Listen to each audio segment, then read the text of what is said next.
Excellencies, Honorable Chair, panelists, distinguished delegates, Assalamu alaikum warahmatullahi wabarakatuh. Peace be upon us all. Allow me to share the Indonesian experience.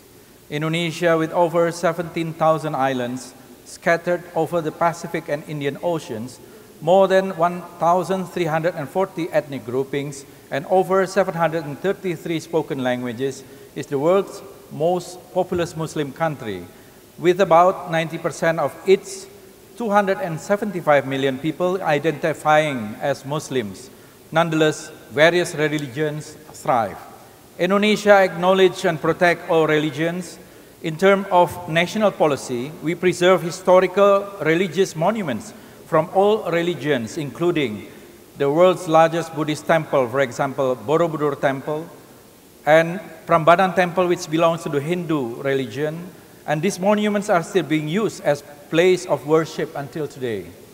In Indonesia, we observe national religious public holidays. We have Idul Fitri and Idul Adha holidays for Muslims, Christmas and Easter for Christians, Vesak for Buddhists, and Nyepi for Hindus. This is a form of respect to all religions exists and flourishes in Indonesia. And we invite all countries to also do this practice. Indonesia, the world's third largest democracy, adheres to a democratic system in which the parliament has diverse political factions and represents the aspiration of people of various religions and faiths. The interfaith concept is central to the country's understanding of national unity, where connectedness is essential. Multiculturalism is an important component of Indonesian identity, a daily practice, and a way of life. It is a result of Indonesian nation-building process with Indonesia's founding ideology, Pancasila, and the constitution serving as basic principles. However, throughout Indonesia's journey as a nation-state, we recognize that our unity in diversity principle faces a number of challenges from time to time, including external challenges such as the effects of globalization, which may have an impact on how we interact within such behaviors and cultures.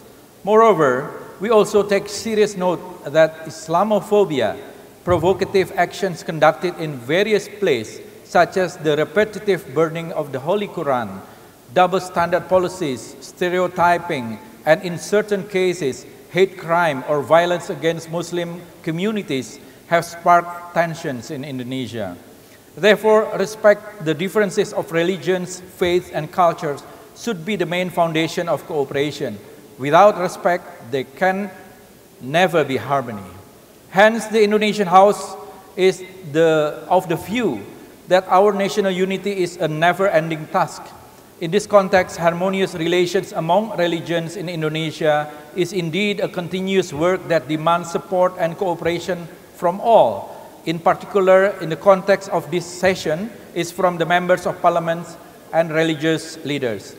As prominent and powerful representatives of their people, religious leaders and parliamentarians are amongst the Indonesian society that work together continuously, playing an important role in addressing challenges to national unity. One of the examples is the establishment of the Forum for Inter-Religious Harmony, where the Indonesian House plays a significant role in this initiative, overseeing and ensuring that all parts of the community that are members of this forum receive proper support.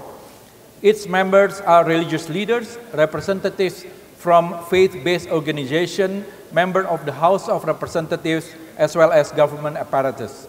Its structure is formed from the central, provincial, and city levels with main objectives to promote interfaith dialogue, moderation, solidarity, inclusion, mutual respect, and understanding. Religious leaders actively involvement in Forum for Religious Harmony while working together with other stakeholders such as Indonesian House, contributing to address challenges such as countering extremism and hate speech, into providing insights in policy-making process and safeguarding the rule of law. Parliamentarians and religious leaders work together to oversee development progress and budget allocation by the government, become social control in positive context to ensure that government initiatives deliver the widest possible benefit to the whole population. especially considering the fact that some religious leaders in Indonesia are also members of parliament who are actively involved in legislative process. Indonesia actively involves in regional and international interfaith dialogues, such as the Organization for Islamic Cooperation, as well as through the latest in G20 Forum of Religions, which was held last year during Indonesia's presidency of the G20, contributing to the work of ensuring that religion is part of today's solution, not problem. As an addition, the Indonesian House is currently considering a measure on harmony between religious followers. There are 4 basic points that will be included in law, among others. First, assurance of religious rights and citizenship for Indonesians who follow religions other than the 5 major religions. Second, regulations surrounding the establishment of houses of religion or places of worship. Third, protection of religious minorities from violence. And fourth, prevention of religious intolerance. The Indonesian experience demonstrated that religion and democracy can coexist and contribute positively to peace and development. We hope our experience could enrich our discussion today. Thank you very much. Wassalamualaikum warahmatullahi wabarakatuh.